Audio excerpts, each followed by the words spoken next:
G'day, my name is Brendan, and this talk is on BPF Internals. I'm going to show you how it works right down to the machine code.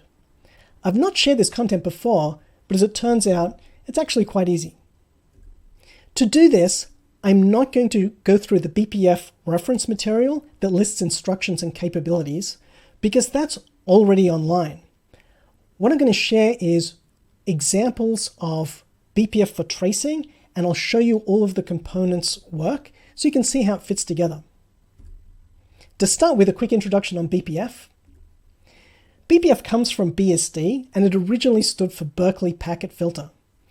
This was an obscure technology to speed up TCP dump and packet filtering, since packet rates can be very high. So with BPF, user space could define a filter that was then compiled into the most efficient instructions, and those were run close to where the packets were ingested. What was interesting about this technology, although not many people knew about it, was that the way it worked was like a virtual machine in the kernel. That has been extended since 2013, and this extended BPF, eBPF, modernized BPF, turning it from 32-bit into 64-bit, giving it more registers, giving it virtually unlimited storage space. But also, instead of only being attached to packets, it can now be attached to many different event sources and run mini programs within the kernel. So BPF today has evolved. It's now no longer an acronym, it is a technology name like LLVM. Although, bear in mind, some people still call it eBPF to really make the point that it's new. However, kernel engineers and myself, we tend to stick to BPF. And it is a generic in-kernel execution environment for running programs in the kernel. I've drawn this table to help you understand the differences between BPF and kernel software and user mode software. So I care a lot about performance, and with resource access, running things in the kernel is fast, you're closest to hardware.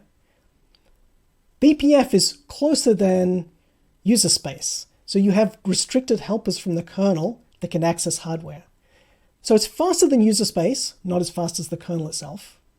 However, it's safer than the kernel. So its failure modes, it won't panic the kernel, and it also runs in a sandbox, so it's more secure. And so this makes it a better environment for developing and running these add-ons into the kernel. A safer environment with high performance. Another diagram I've created to help you understand how BPF works is it is event-based programs. So I create a BPF program, it's enabled. When an event fires, I go on CPU, execute, and when it ends, it's waiting for the next event. There are helpers. These are advanced functions that BPF can call to take various actions in the kernel. And then some BPF programs use spin locks. It's not that common. And if the BPF program is flagged as sleepable, it can also enter a sleep state, although that's very specialized for user space copy-ins. Now, a quick overview of BPF for tracing. Given the ability to run mini programs in the kernel, I've used it for creating many advanced performance analysis tools, or tracing tools, or observability tools. Why did I need programmatic capabilities? It's because I wanted to calculate latency from one point to another. I wanted to calculate histograms, averages, and all sorts of the performance metrics that I consume. I can now do those calculations in kernel space where it is cheap and efficient, and just emit the summary to user space. So this has allowed me to create all of these tools that are now much more practical. This diagram, I've decorated it with various tools, many of which I've created. In red are extra tools I created for the BPF Performance Tools book. These are all open source. As an overview of BPF tracing front ends, if you just want to run some tools, then the recommended ones are BCC and Bpf Trace. If you want to hack up some new tools, Bpf Trace, it's a high-level language. And if you want to develop BPF products, there's a number of front ends, like BCC libbpf, or doing it in Go BPF, and so on. If this seems like it's a little complicated to have different front ends, you're already used to that with Unix or Linux. So an analogy with running tools is like running things from user bin. And to hack up new tools, that's like writing shell scripts.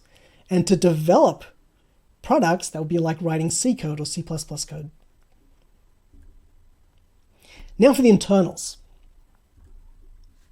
Here's an overview of how BPF tracing works.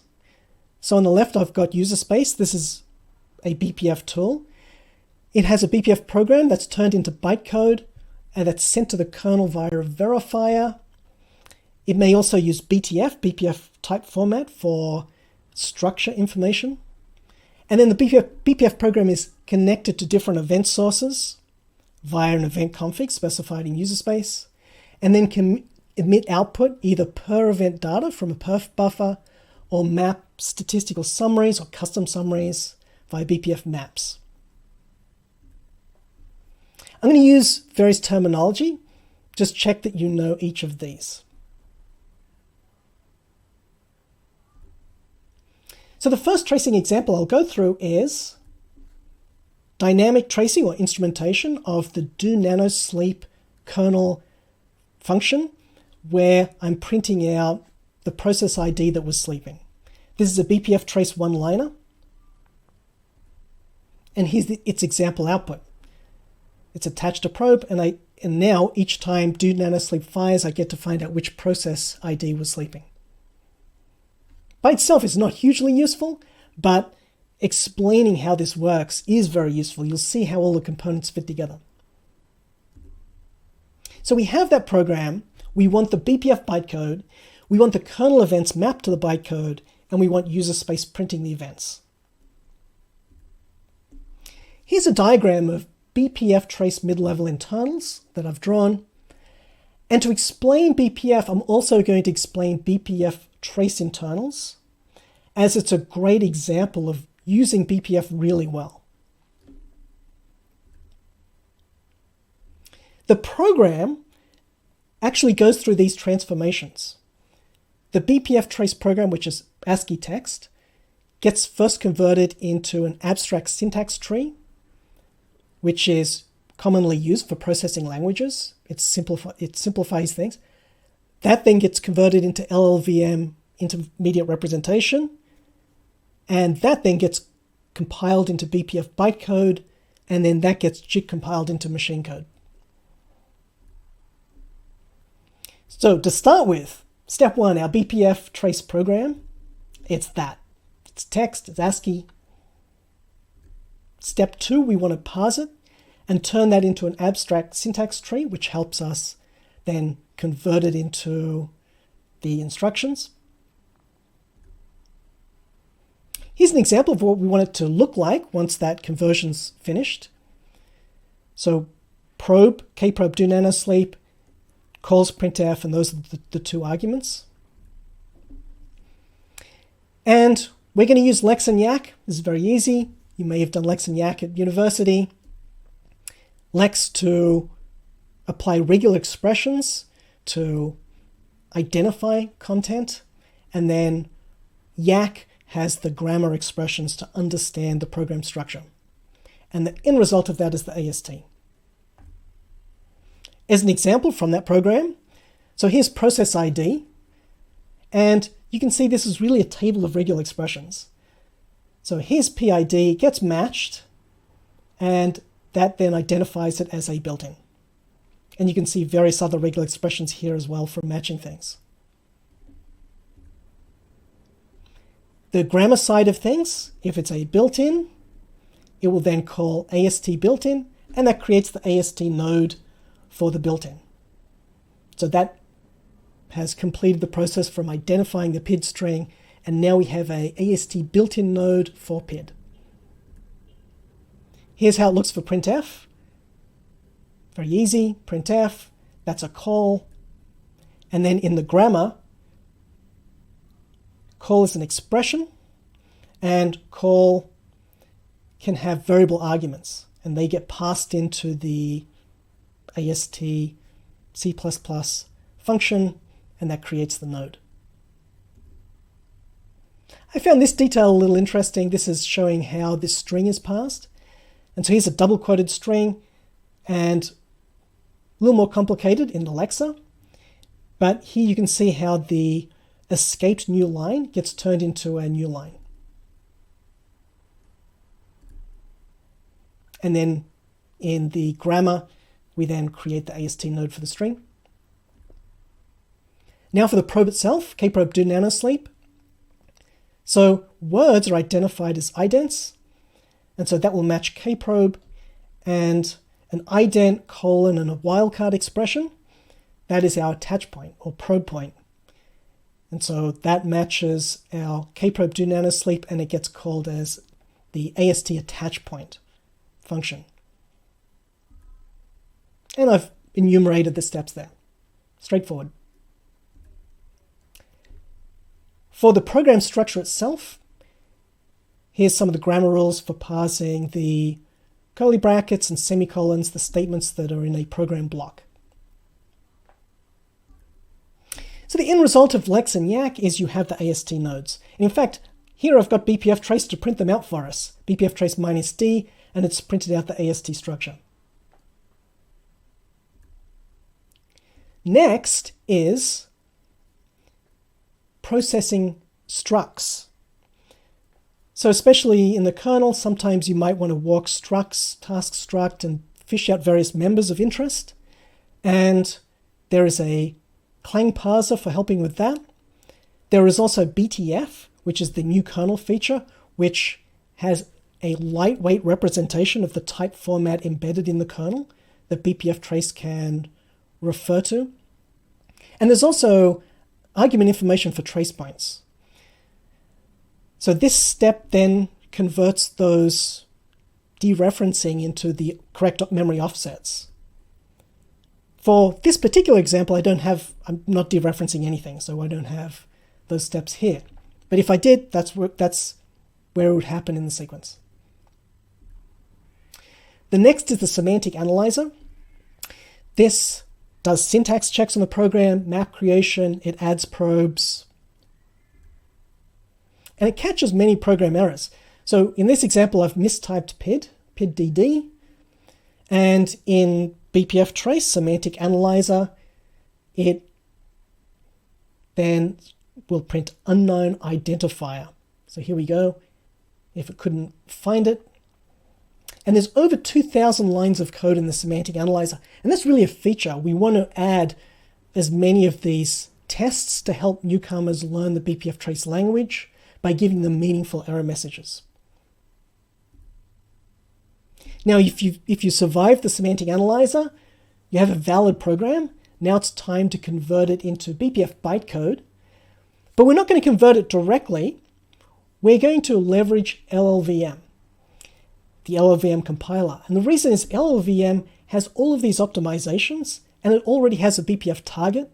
So if we can prepare that program into LLVM's intermediate representation, it will then do the rest for us. So converting it into IR, now we're walking through all of the AST nodes. So here we're visiting built-ins. If the ident is PID, then call create PID tgid and do a create of a logical shift right instruction. How these work is create get PID tgid. It's in irbuilder.c++. It ends up doing a create call, and it's using as an argument bpf func get current PID tgid. This is the helper call number that's defined in BPF, and it's provided through libbpf. So we're doing a create call for the helper call number. The helper call number comes from the include file bpf.h, and it's number 14 in the list. After walking through all of the AST nodes, you end up with LLVM IR, and it looks like this. You can get Bpf Trace to print it out as well, Bpf Trace -D. So PID, and it gets converted into this. So here's call, and there's number 14. So we're going to call helper number 14. And there's our logical shift right. And that shift right is because it's fetching the bits necessary to get the PID, because that return value has both the PID and the TGID. This is all generated from the IR calls. And if you read through this, you'll see there's lots of create alloc a BPF, create get element pointer, and so on. It turns out it gets verbose. I can't imagine convincing someone to write IR. It would go like this. It's imagine assembly, but much more verbose. You have to do these calls you don't normally have to do. But not only that, you're not going to write this assembly directly. You're going to call functions that then write the assembly. So to start with, you'll have to debug errors on your function calls. And then when you've got them working, you then debug errors on the LLVM IR itself and have to backtrack them to see how you change your functions to call the right IR. And also, it's not ultimately documented as well as assembly. So if you like programming challenges, what I'm saying is LLVM IR does get challenging to generate this. It is just very verbose. But the ultimate advantage of going through all of this is LLVM IR has a backend for BPF. And so once we have it, LLVM can then do the rest, and we have not just bytecode, Bpf Trace bytecode, but optimized Bpf Trace bytecode. On this diagram, I've also drawn something else. So I've drawn BC for a BPF compiler, and I'll get back to that in a bit. So let's finish talking about LLVM.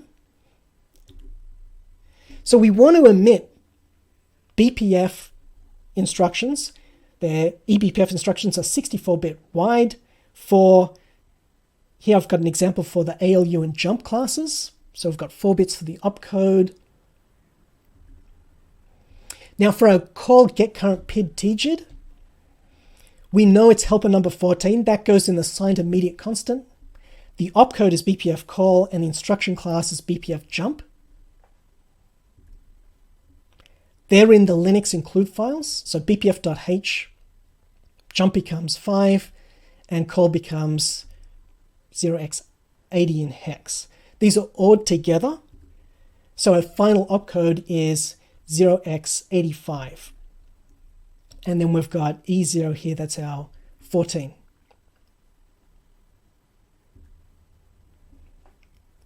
So there's our final Bpf bytecode. Straightforward. LLVM Clang will do that for us. So it will go through those steps and emit the Bpf bytecode. Now I do want to mention, LLVM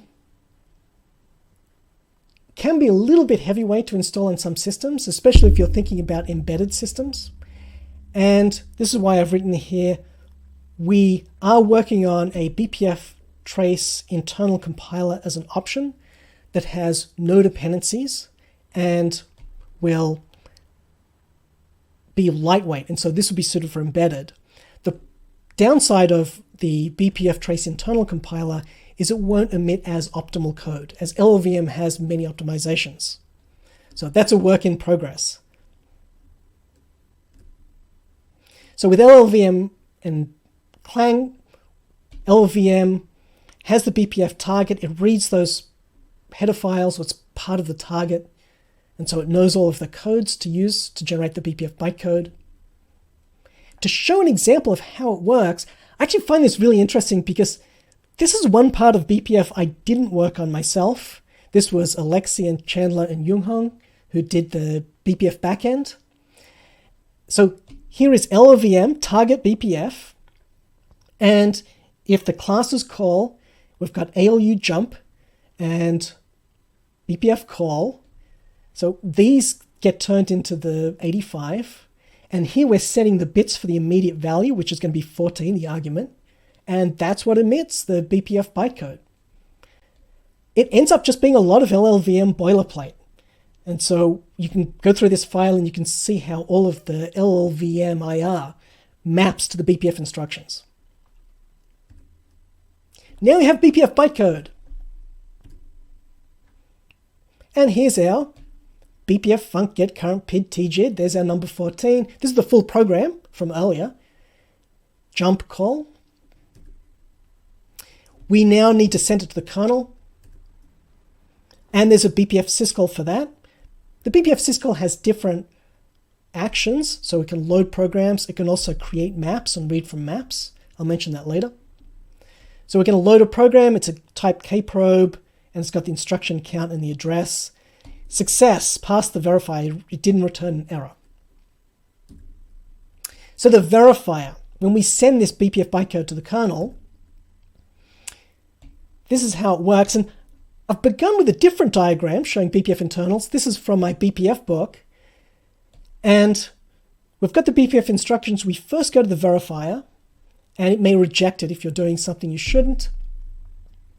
And then it gets passed through the BPF JIT. There's actually multiple passes or phases. There used to be a way to have the instructions interpreted, so these were not JIT compiled. However, that has been compiled out of recent kernels, and so that's permanently disabled. We're no longer going to do that. We want people to use BPF JIT compilation for two reasons. One, it's a little bit faster, it generates a little bit faster instructions. And two, it allows us to patch things, patch security holes on BPF bytecode dynamically. And so if there were issues with, like the meltdown inspector issues with BPF bytecode programs, we can just change the JIT to patch over them. So it gives us extra security benefits as well. At the result of BPF JIT is you now have native instructions. It's not just those instructions that make up a BPF program. You can also call helpers, like BPF get current PID and tgid, BPF get current process name or com, and there's lots and lots of other helpers. Also, as part of BPF, we have the events, kprobes and so on, and the context they bring, and then the BPF syscalls, like to load programs, which was over here, and here I've got for maps, lookup element and so on. I'll talk about them more later. So that's a different view of the BPF internals. So to verify BPF instructions, imagine we call a bogus function. So here I've got 1, 2, 3, 4, 5, 6, 7, 8. Here is the kernel bpf verifier.c, and check helper call. If the function ID is out of the valid range, return enval. So very simple. The verifier has over 9,000 lines of code. So it will check lots of things, and here's some examples of the verifier functions. Check subprogs, register arguments, stack write, stack read, stack access, and so on. There's over 260 error returns in the verifier. So it's going to check every instruction, every code path. It'll also rewrite some bytecode as a phase just for efficiency later on, to make some things easier to execute.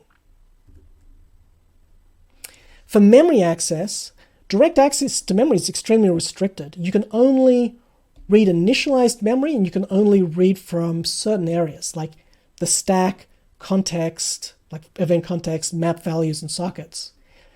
Many of my tracing programs, I need to read arbitrary memory. I need to read disk information or TCP information or task struct information. And so to access them, they have to pass through a helper, BPF probe read, that does all sorts of safety checks and checks that reading that memory is going to be okay. And then it puts it into an area that I can then load and store directly. So it checks all the instructions, arguments are of the correct type, register usage is allowed, no write overflows, and so on. It also verifies code paths, that all instructions must lead to an exit, that there's no unreachable instructions, there's no backwards branches or loops, except for the allowed BPF bounded loops. So we can't just code our own loop by mistake. I'm visualizing, these are actual BPF programs, I'm visualizing using GraphViz. So here's a pre-verified BPF bytecode. It's got a phase where it rewrites some things for efficiency. So here's the post-verifier BPF bytecode. And just to explain it a little bit, so call get current PID TGID, instead of still having the helper number 14, just to save a step, that's become the instruction offset address from BPF call base, just to make it quicker to jump to those instructions when we're actually running on CPU. You can print out this BPF bytecode using BPF tool. So instead of just reading these lists of bytecode with human words, BPF prog tool, prog dump xlated opcodes, and I can see here's the bytecode, but I can also see the opcodes and then a disassembly. So what the instructions are actually doing, here's the opcode 85, and it's going to be a call, and it's doing the BPF get current PID TGID.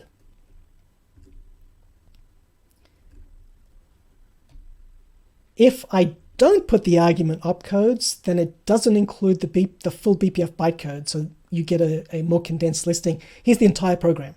So I can just see the column of opcodes only, and then the disassembly for the BPF program. That was the first phase of JIT. The second phase will turn it into machine code. And so we've got the BPF bytecode. There's different JITs for different architectures, X86, ARM, Spark, and so on. Here's an example of the actual source code that does the JIT compilation in the kernel. So this is from Arch, X86, net, bpf jitcomp.c. And as it turns out, it's actually quite easy.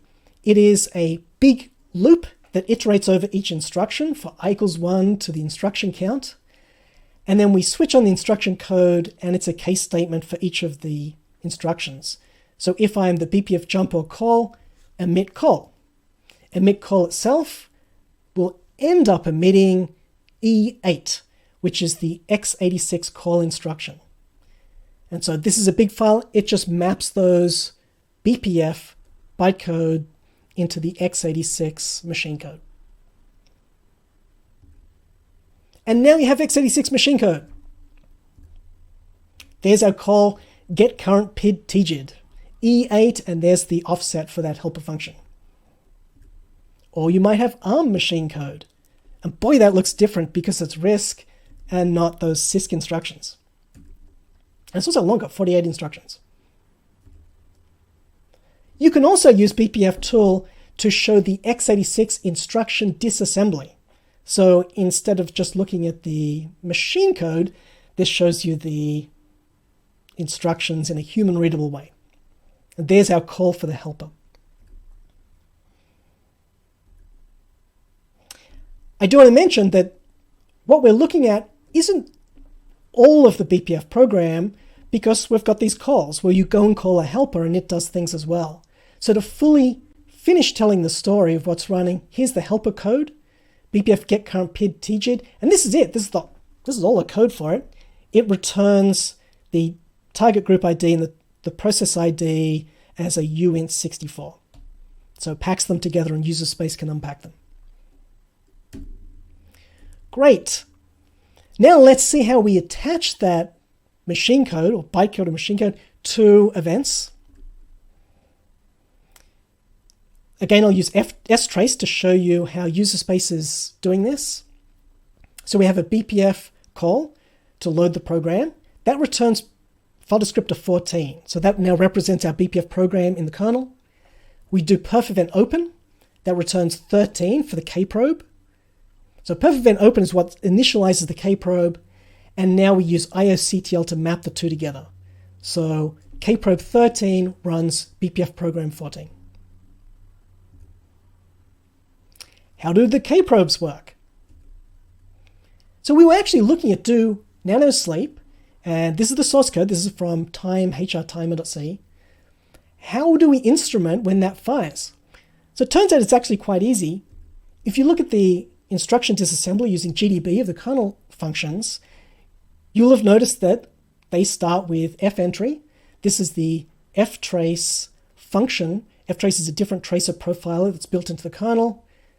And we call that at the start of every function. We actually don't call it at the start of every function because at runtime, there is a boot time pass that nops them all out. So they become fast nop instructions. And ftrace puts them back into these call F entries as needed. BPF or kprobes can use a ftrace optimization so that it adds its program onto the F entry. So that's one way kprobes can instrument the start of do nanosleep. But kprobes have different ways they can work as well. They can also live patch instruction, kernel instruction memory, and put a breakpoint like an int3 or a jump instruction in there as well to go and do the instrumentation. It will call stop machine to ensure that other cores don't execute instruction text as it's changing for safety. That's how kprobes worked. Now we want to print the information out. How does that work? strace, it opens perf event open, and we open output buffers for each CPU. And Bpf Trace then reads them using epoll wait. And this is also why output from Bpf Trace can sometimes be out of order, because we're reading the CPU buffers in turn. And it's also why I will post-sort output to make sure it's in the right order. And then Bpf Trace then prints out what we send out of the perf buffer. Just some internals about Bpf Trace. We actually use the printf mechanism to do more than just printf. So to start with, there's an ID which identifies the format string we're going to print, and then it has the arguments for the format string. But if that format string is really high, the printf ID is really high, then it's a different action altogether. So instead of printf, we might be doing a exit or a clear or something else.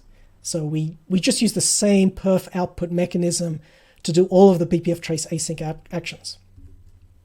And there's the code in Bpf Trace that actually prints out the message. So we go and pick the arguments out of the perf output buffer, arg values, and then we just print it out. And that's the output. Now, to show some different internals, let's have a quick look at static tracing and map summaries. We've already covered most of the internals. I'll just show those differences. This time the one-liner is using a trace point, that's static tracing, of disk issues, and we're going to do a map frequency count of the process name. Here's the example output. This shows that dmcrypt write did 1,993 disk issues, block device issues, while tracing. We start off with the parser. This time it's maps, so it's got the @ symbol. It gets identified as a map. It could have variable arguments. It can have one or more keys to the map. And then we create the AST node for the map. Maps themselves. This is custom data storage. So it's key value storage. And you can put lots of things in there. So I use them for statistical summaries, for frequency counts. This diagram I've drawn shows the process names and the values. They're created from user space, so the Bpf Syscall can do a map create and then can look up the elements. And there's some equivalent functions in the kernel for looking up and updating elements. So you can do that from the Bpf Trace program as well. Here's how they're created. Bpf map create, type per CPU hash, and it's setting the key size, value size, and max entries. How trace points work, well, they're different to kprobes because this is baked into the kernel source code. So there's header files. This is trace events block.h. Here's the blockrq class, and we define the arguments that get shipped with it, and here's defining the event. And then here's the actual source code. So this is now blockmq.h, and trace blockrq issue. Trace points are a best effort stable interface. They are better to use than kprobes. Since kprobes are instrumenting the raw kernel functions, they can change from one minor version of the kernel to the next, and that ultimately breaks your tracing programs. Trace points try to be stable so that for a period of years your tools won't break. So definitely try to use these trace points if they're available. We do tend to use kprobes because trace points aren't everywhere. So there's trace points in a lot of important locations. But when they aren't available, I'll use kprobes.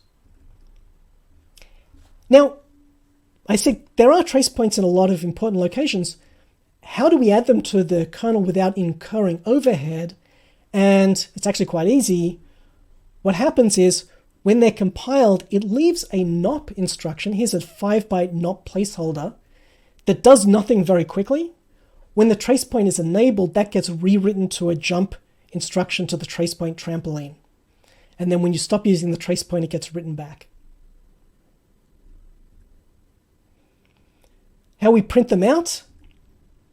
Bpf Trace has a while loop, bpf get next key, look up the element and print it out. Those are functions from libbcc and libbpf, and they do the Bpf Syscalls with the arguments I listed earlier.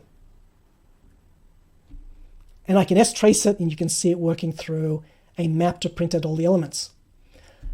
Wouldn't this have high overhead if I'm having to do syscalls to read every BPF map element?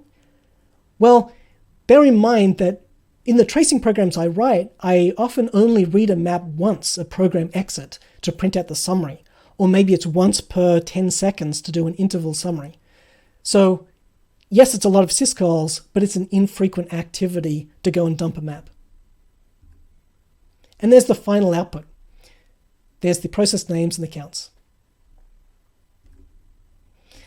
If you're interested in BPF internals, there are many other topics. Briefly, there's stack walking. So BPF uses the perf infrastructure in Linux to walk stacks. And so it primarily do a frame pointer based walk, but in the kernel it will support awk based walks as well. BTF is the new kernel capability to store all the type information so that we can dereference kernel structs. There's core, that's the BPF compile once run anywhere. So that's how we can now create these ELF binaries that have the BPF bytecode embedded in them, and they can even work on different kernel versions as they have relocation data. There's the Kernel Self-Tests, which are very important for BPF. It's why it's so reliable. It has many self-tests. There's the new event types. There's raw trace points that are a bit faster than trace points, and fentry. There's other use cases of BPF as well, and that has internals. So networking, security, and so on. So there's much more if you're interested. So as a high-level recap, we went through the user space BPF tool, how it would send BPF bytecode to the verifier and attach events to the BPF program, and it could be per event data or map summaries. Internally with BPF, JIT compilation emitted the native instructions, the machine code that we saw, and they can call helpers to do more advanced things. If you haven't turned this on yet, please turn it on. It helps with the future of BPF programs as it gives us that extra struct information. And it's already being turned on in a lot of places. For more information, please see these references. They include the kernel headers in particular. And the Cilium BPF guide is also great. Also, please see my book, BPF Performance Tools, that I wrote with help from the BPF community. And that's my tour of BPF internals by example. I hope you found that useful and you've learned a few things about how BPF works internally. And as you saw, it's actually quite easy. Thank you.